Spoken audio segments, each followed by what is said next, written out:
What's up, YouTube? It's Aerith, your favorite preservation evoker, and I'm here today to bring you my 10.0.5 evoker combo and build guide. So as you may know, 10.05 is well upon us, and with it, we've seen some pretty major changes. As of today, the filming of this video, evoker has been nerfed by 5%. This was very much warranted. And before we get too deep into anything else, let me just go ahead and put it out there. The class is totally fine. I timed a bunch of 25 keys today. I didn't really notice much of a difference. I've seen some speculation from theory crafters that it actually comes out to around a 3% difference because things like Emerald Communion are not impacted. Golden Hour is not impacted. We're totally fine. Everything is cool. Do not worry. That said, we've also seen a major rework to Temporal Anomaly. Temporal Anomaly before was a little bit of a fringe pick. There were definitely some very talented players who were running it. I myself tried it in a few very, very big keys. I did timed a 25 court running it before the changes and attempted a 26 Shadow Moon. 26 Shadow Moon did not go very well, but we did kill the first boss. And I think that the reason that we did is because of Temporal Anomaly. These were both, of course, some tyrannical keys. Um, that said, let's go ahead and get straight into it. I want to talk about the changes to Temporal Anomaly, what makes it so good now, some of the combos that it enables, and sort of what you can expect to see in terms of changes to this class in 10.0.5. And also, I'd like to go over a few of the things that maybe have already been there, but maybe weren't quite on your radar because not everyone was playing with TA. So yeah, without further ado, let's just go ahead and jump straight into it. So first and foremost, let's go ahead and talk about the build. Evoker is definitely a very flexible class, and it offers a wide range of options. I think our options have actually become a lot more narrow now that TA is like what we're kind of playing most of the time. This is my standard temporal anomaly build. It is the build that I would recommend to just about anyone. However, if you are new to the spec or if you're playing lower keys, I would definitely recommend you pick up Aerial Mastery as it can save you in a pinch. If you feel very comfortable and you feel that you do not need the added movement and mobility, then you could absolutely skip on this. You can skip on rescue as well in favor of a little bit of tankiness. As I am pushing into 25 keys personally, I am looking to be as tanky as I possibly can. And some of these 25 keys can be quite dangerous. So for that reason, I am looking to shirk off rescue, looking to shirk off aerial mastery in favor of these two talents. Just looking into some changes from what I was running before. I am now running temporal anomaly along with resonating sphere. I am not running Nosdormu's teachings, and here is why. So with Nosdormu's teachings, there was some initial speculation that we would be doing more damage by casting temporal anomalies to put our fire breath off cooldown faster. The idea is that you would fire breath, you would temporal anomaly, you would remove 5 seconds from the cooldown. Then when it came back up, you would remove another 5 seconds, and you would just get lots and lots of fire breaths. On paper, this does look quite attractive, I will agree. However, in practice, all of the echoes that you are getting from temporal anomaly or from resonating sphere off of your temporal anomaly are actually just freeing up a lot of your globals. You're also able to have an absolutely crazy amount of echo reversions and reversions out. Pardon me, which equates to lots and lots and lots of force procs. These force procs can be used for damage or for single target healing. If you're using it for single target healing, you're ultimately just putting yourself one step closer to freeing up your globals to be able to DPS again. If you're using it for damage, well, that was initially what your idea was when you were choosing Nazarmu's teachings, right? So as long as you are continuing to send out temporal anomaly, using it to put reversions on many, many, many people, you will just be flushed with four set procs. And that just lends itself to doing lots and lots of damage. Also, can't speak enough for this. The globals that you will save with Resonating Sphere far outweigh any amount of nominal amounts of damage gain that you would be getting from Fire Breath into into the CDR from PA. So now that we've cleared that up, let's talk a little bit about this build. Some other changes that we've seen to the build. I've dropped Temporal Artificer in favor of Energy Loop, and I have dropped Innate Magic in favor of Landslide and Natural Convergence. Natural Convergence is the real important thing. Though picking up Landslide is somewhat okay. The only downside to Landslide, which is a root spell, is that any amount of damage will immediately cancel the root. It is just completely useless in a PvE setting. It's kind of disappointing, but they have moved away from it. We've seen changes to binding shots, and it looks as if they're going to be changing the way that the priest root works. It is currently making it so that it breaks very easily. But it looks like they're going to be fixing that, and that it will not be that way for much longer. Um, that said, we are picking up natural convergence and energy loop to get buff our single target damage for one, and also because it is giving us back mana. One thing you will absolutely notice with this spec is that you eat through mana. Each temporal anomaly cast will cost you about 7% of your mana bar, and if you're pressing it off cooldown, which you likely are in most keys, this will add up very, very, very quickly. So keep that in mind. Your mana is not as good as it used to be if you're playing this build, but you are able to get quite a lot of mana back by just spamming disintegrate and playing energy loop. So this is effectively the build, and it's fairly straightforward. There is one particular dungeon in which I would change something, and that is to drop 1 point in Life Force Bender and pick up Spiritual Clarity, and that is, of course, Ruby Life Pools. In Ruby Life Pools, there are a lot of mechanics that are on a 20-second timer that Spirit Bloom just lines up very, very well against. This includes the White Circle ability for the first boss in Ruby Life Pools. It includes Inferno for all of the trash around the circle. Inferno is, of course, the cast that the elemental does, which has probably killed people in your team at least once or twice when a Cinderbolt goes off in the middle of it. And also interrupting cloudbursts. If we take the short spirit bloom and have 20-second spirit bloom, then we effectively have a spirit bloom for every single one of these abilities every single time they happen. And it's just really, really good. I think on Fort Weeks, particularly, just having it a Spirit Bloom for every single Inferno is just something that I absolutely love. It just counters the ability altogether. And being that that is, of course, the kind of premier damage event that is happening in that trash, having a way to very quickly and easily counter it is just something that is absolutely incredible. So yeah, this is the build I recommend for Ruby. This is the build I recommend for everything else. One quick note: if you have watched my old talent guide build, you will notice that there is a build that plays empath. This build is still viable. It is still very strong. Um, and I think that it's mostly shines in Noka defensive. That said, you don't necessarily need to play this in Noka defensive. If you're very comfortable with it, it's still a good build. But I think at the end of the day, even in Noka defensive, I would still recommend this build. Though sometimes if I'm really feeling it, I will play the empath build just because I like it personally. But that said, this is kind of just your default build. So moving right along, let's talk a little bit about some of the major strengths of temporal anomaly. So the first thing we kind of briefly touched on, and that is that you have lots and lots and lots of free globals, because you're able to heal very, very efficiently. Having a single button, and this is also largely what made it so much better. We have one button that as soon as we press it, we have echoes on the entire party. We can use those echoes for a variety of different things. Most of our temporal anomalies, I will say, are almost always going to be sent to put reversions on the entire party. We do this for lots of reasons. I mentioned the four set procs. This is a massive spike to single target healing. Someone drops down, they have echo reversion on them already. You can very quickly send a four set proc. If no one is injured, you can send it just for damage. And it does a lot of healing. It does a lot of damage, particularly on people who already have echo and reversion. Um, I'd say that that is like the main draw of this particular build is just being able to have lots and lots and lots of echoes out, being able to always have a four set proc because that is absolutely something that I found to be the case. I always have a four set proc when I'm playing this build correctly. And yeah, it's just very, very strong. Let's go ahead and hop into some gameplay footage and talk a little bit about some of the methodology, what we're looking to do with our echoes, with our reversions, and kind of some of the things that I've learned while playing this build. Um, so first and foremost, if you have not seen my combo section in my previous guide, make sure that you go and look at my Mythic Plus guide. It is a very comprehensive guide. There is very, very, very good information in it. I cannot tell you the number of people that have watched that guide and then come to me and said, I started timing keys that I could not time before. I became much stronger as a player as a result of watching this guide. It has got lots of good information. I fell on my face so many times. I poured blood, sweat, and tears into learning this spec so that you don't have to. Just go look that. It will leapfrog you. Look at that. It will leapfrog you to where I am with in terms of knowledge. Definitely take a look at it. The combo section in particular.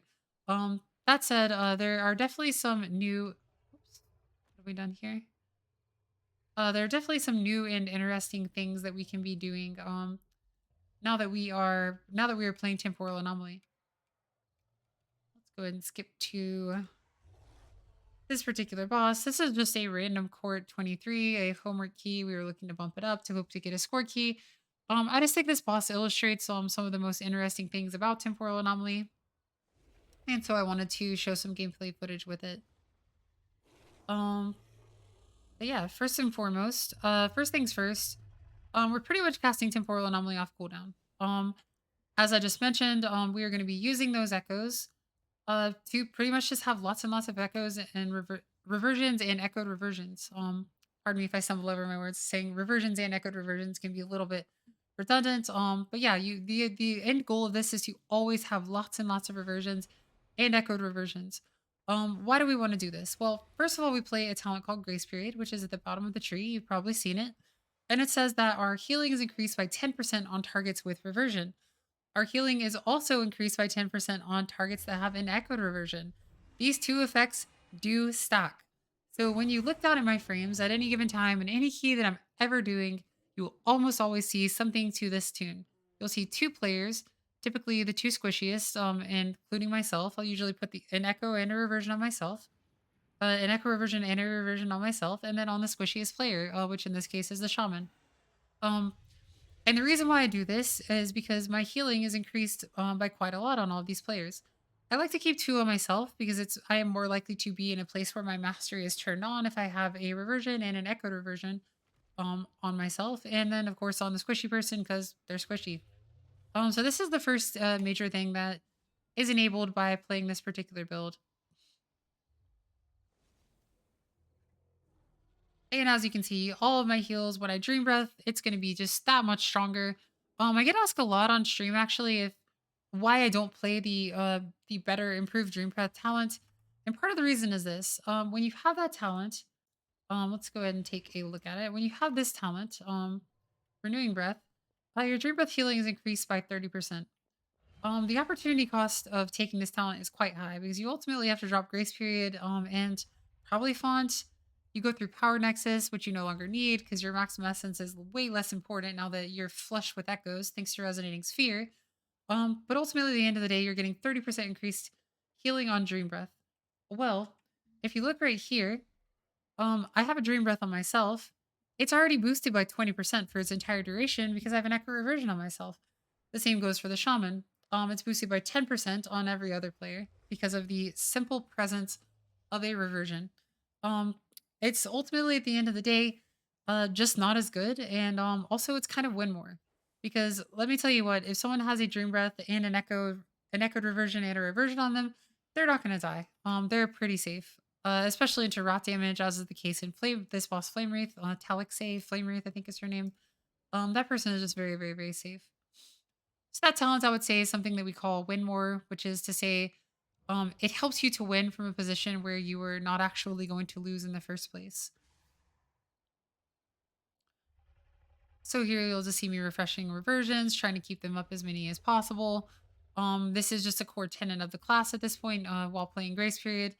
And it's very, very easy to actually keep echo reversions on the majority of your party at all times when playing this build. So I want to pause here for a very specific reason. This is the second quote unquote combo that I would suggest that you get in your playbook that is TA specific. So what I did here, let's go back a few seconds. What I've done here is I have lots of echo reversions. I've been prepping this for a little bit.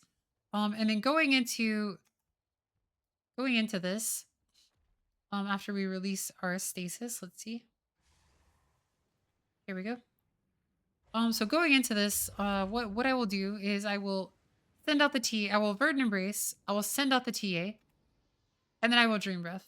Actually, I released my stasis, so I'm kind of redundantly there. I think I just was not worried about this boss and did not realize I still had the stasis. It's totally fine. So what we've done here is we have put out lots of echoed reversions and reversions.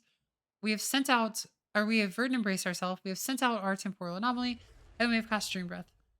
So effectively what we have done is we've put 2 Dream Breaths on each player in our party and 2 reversions on each player in our party. You could basically do this every single time you Dream Breath if you really feel like you need to. It's a lot of healing. It's absolutely crazy. You can watch here as as our health bars tick down and just see how quickly we end up going back up.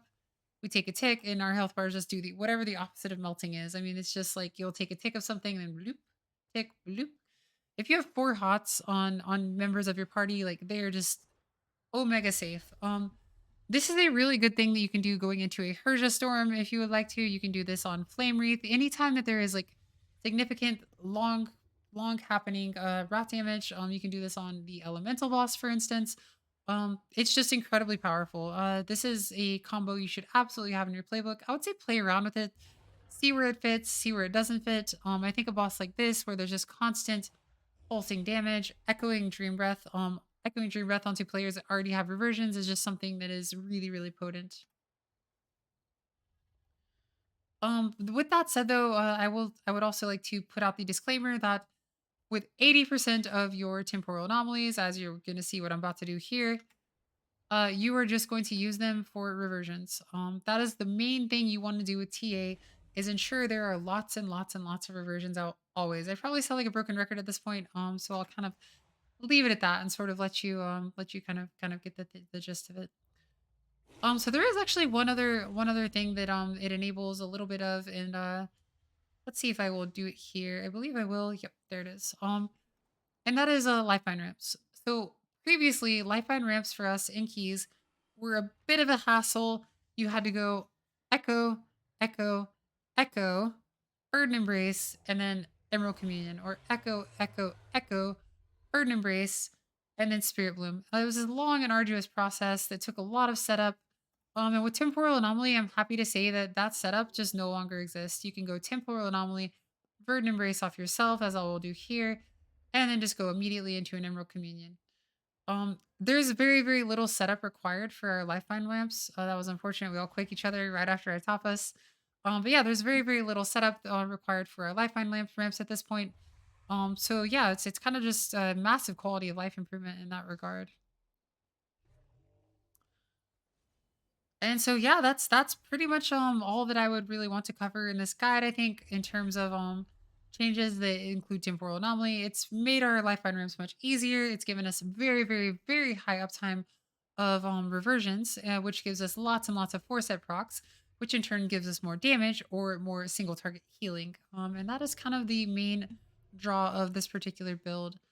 I did also want to look a little bit at let's see here at Herja and like very briefly touch on methodology. This is not something that is necessarily specific to echo reversions and TA and like any of the sort of new playstyle changes that we're seeing. But I did want to touch a little bit on a subject because I've seen this come up quite a bit as well. People have been asking me, how do you heal these high Terjas? This is a 24 tyrannical Herja. I've also healed it on a 25, though we did not time that key. Um, so briefly touching on this boss, and then we'll also touch on the storm boss because I have a very similar plan for each. So here's what my methodology is for cooldown allocation presently. I like to pair stasis with Zephyr, and I like to pair the warrior's rally with rewind. I will do this on the storm boss here, and I will also do this on Persia. And there's a couple of ways that you can do this. There's a couple of different things you can do.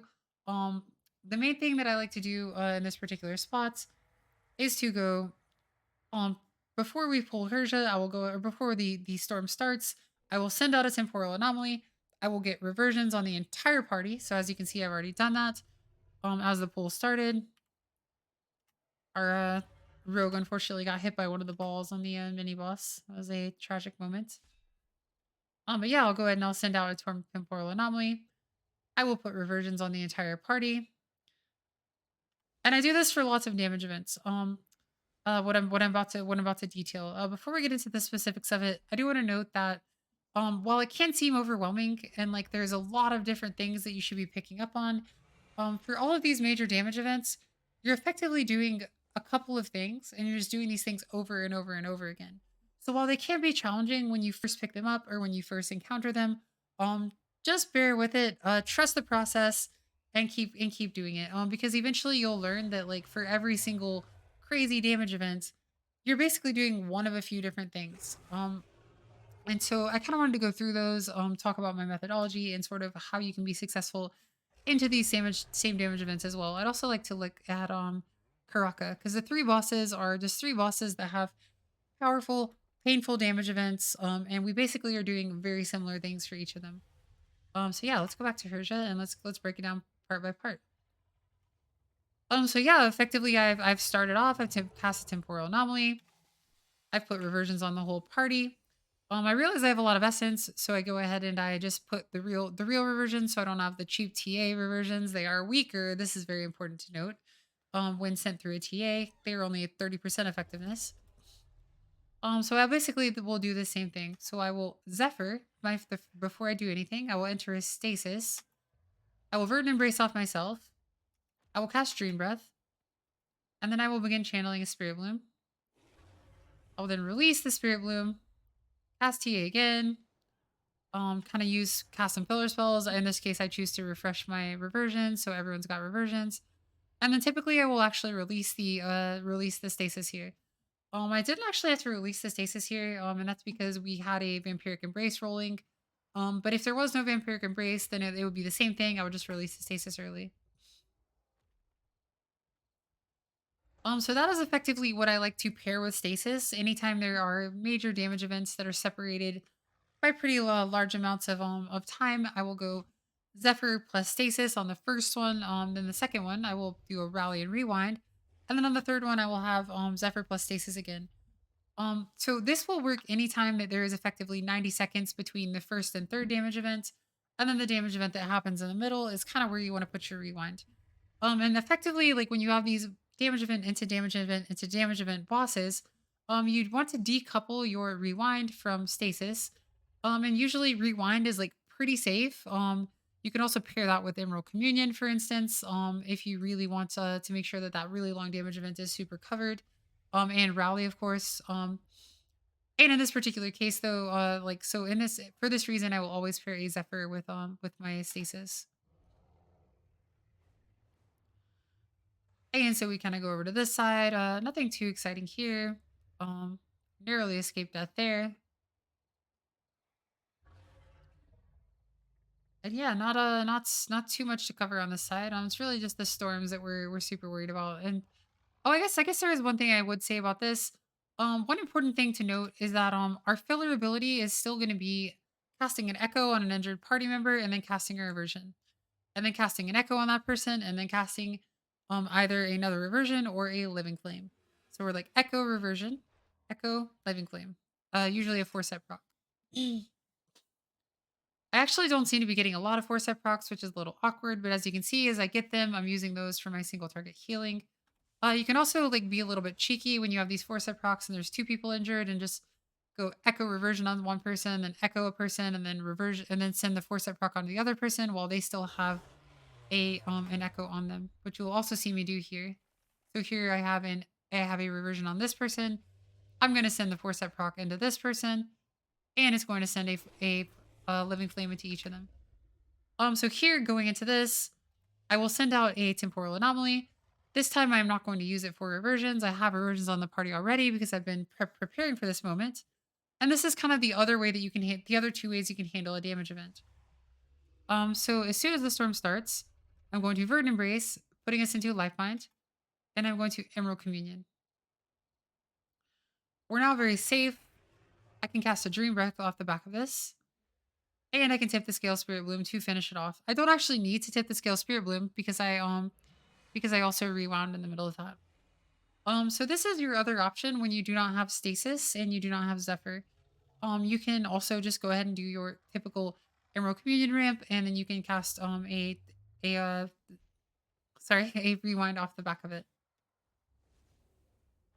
And this is basically my plan for quite a few bosses. There's a lot of bosses this tier in particular that are they're just like long, lengthy, powerful damage event, long, lengthy power damage event, long, lengthy, powerful damage event. And anytime this is the case, my methodology is pretty simple. I pair Zephyr with Stasis, I pair Rally with Rewind, and potentially Emerald Communion. And it tends to just be very, very strong. I think that this plan will actually work all the way up to a 25. Though on a 25, it is worth noting that you do get 4 storms as opposed to 3. So you will have to decouple your Emerald Communion ramp and your you'll have to decouple your Emerald Communion ramp and your rewind. So here we go. And we do the same thing here. Oops, let's go back and watch it. So we're going to do the same thing again. In preparation, we've got a lot of echo reversions out. We go into a stasis. We press our Verdant Embrace off of our self. We get a Dream Breath on the full party, and we channel a Spirit Bloom. Everyone is topped off from the first Spirit Bloom. This gives us a second to cash in a temporal anomaly with reversions. And then our next GCD will be to release that stasis. And there you go. That is how I heal this boss. We won't actually get another storm because it's a 24 and a 25. As I noted, we will get another storm. And there you have it. That is my methodology for healing massive raid damage in a 5-man environment. Let's also take a look here. So I guess one of the things I did want to talk about too is that the major change is that temporal anomaly gives us a lot more echoes, right? So effectively, it allows us to, we don't have to think as much about what we're doing with our echoes. Previously, we had to be very discerning. We had to be very careful about what we were doing with our echoes. Not really the case anymore. Now you can just kind of like ship them and feel, virtually nothing because you can just get more of them. But yeah, here's the Tempest boss. We'll talk a little bit about kind of what we're doing. It's the same thing, same methodology. On this Tempest boss, I actually like to never use a Spirit Bloom for healing the bolts. That's actually really important to note. If you watch the way I play this boss, as we go into it, I'm immediately getting a Fire Breath max empowered, and this is just specifically to get Leaping Flames. This is something else you can always be doing is baking that Leaping Flames in the face of a damage event that you want to heal. That you can just have that like on your back. It's kind of like another Spirit Bloom, so to speak. Um, so yeah, I will bank that. And what you'll see me do here is coming into this first lightning strike, I'll go ahead and TA.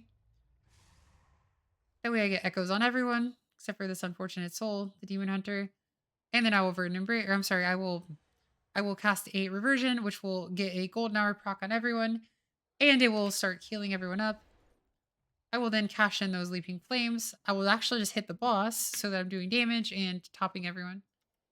I never actually send a Spirit Bloom or anything major into these, and I think that is one of the big ways that I'm able to be successful against this particular boss. That said, just like we talked about for Herja, we're gonna do the same thing. We're gonna Zephyr as soon as this starts. You can see me Zephyr. Actually, no, I'm sorry. I believe I wait on the Zephyr. So on this particular boss, the damage event is actually longer than Herja, so I delay the Zephyr until after I open the stasis, or until after I release the stasis. So first we open a stasis, we Verdant Embrace, we Dream Breath, we Zephyr here because I start getting scared for the rogue. I will tip the scales, I will Spirit Bloom, and now everyone's topped off. This gives me a free GCD where I cast a temporal anomaly. I then cash in on that temporal anomaly with a reversion. I start seeing the priest is getting a little bit low, so I release the stasis. And then I cast some filler spells to make sure everybody's okay. Gets a little bit spicy there. The first one is always the scariest, I would say. So if your party has defensives, I think the first one is a good place for walls, and then using like smaller defensives on the second and third one is probably better because you have less stacks of the lightning bolt buff. This is just like a little side note. But effectively we're doing the same methodology. We are pairing our stasis and our Zephyr here, and is led us to be successful in this first one. And then since we're in a maintenance period, much like Herja, as these bosses are very, very, very similar, we are just using our it's like basically our spare parts to deal with this. We are echoing reversions, we are using a fire breath to get leaping flames procs and things like that. I was dancing with death a little bit there. So we'll turn on golden hour, we'll go ahead and fire breath. Scoot in to make sure that we hit the priest and give everyone a free heal here. And there you have it. I mean, we'll get another lightning strike here, and it's the same thing. Kind of using our reversions, our golden hour, like all of these like very efficient and kind of simple spells to deal with the damage that we know is very safe. It's not actually scary, even though you get dropped really low because you just have so long to top it off. You can do it with like your weakest spells if you need to. Ooh, our tank drops a little low here. And here we go. Here comes the electrical storm. So for this next one, I actually think I mess up here. Yeah, it looks like I'm gonna go ahead and echo a dream breath onto the full party. So I mean, this is also a pretty good example of something that you can do. I do remember this specifically though. I had not intended to echo this dream breath, and I should not have done that. What I should have done with these is to go send out all put the echoes on everyone, and then Verdant embrace everyone to go into Lifeline and lead off with an Emerald Communion. I actually pay the price for that almost in this particular moment. I do end up with a very very safe party for the duration of this. As you can see, everyone has at least one reversion and two dream breaths, so like we're pretty safe here. It gives me a chance to channel Spirit Bloom. I'm then able to start ramping for the very last or for the Emerald Communion. I in this particular moment do press my rewind. And it looks like I don't actually have to Emerald Communion. I guess I was actually pretty fine even without the Emerald Communion. I thought I was a lot more scared. Maybe my memory is not quite serving me here. But yeah, just to reiterate, we do not have Zephyr and we do not have Stasis. So going into the storm, I am looking to either use an Emerald Communion ramp plus an Emerald Communion ramp plus Rally plus Rewind, or just Rally plus Rewind plus in this case echoing lots of Dream Breaths. And I do think this is an incredibly powerful strategy. I mentioned it on Telixay, Flame Wreath, echoing the Dream Breaths, and then watching it back here, like I'm actually very, very impressed with like how much healing this actually does, like how safe we are while we are under the effects of Echo Reversions plus Echo Dream Breath. I mean, we look so safe here, do we not? It's quite nice. I don't even actually ever need to use my Emerald Communion, and this is a 24 tyrannical Tempest boss. I just kind of send it here. I think I'm sitting there like, why did I do that? But at the same time, like, it doesn't matter. I'm only getting one more, and I already know what my plan is for the next one. So I kind of just trust in the process. Like, whatever, I'll just press this button. It was a waste at the end of the day, but you know, what are you gonna do?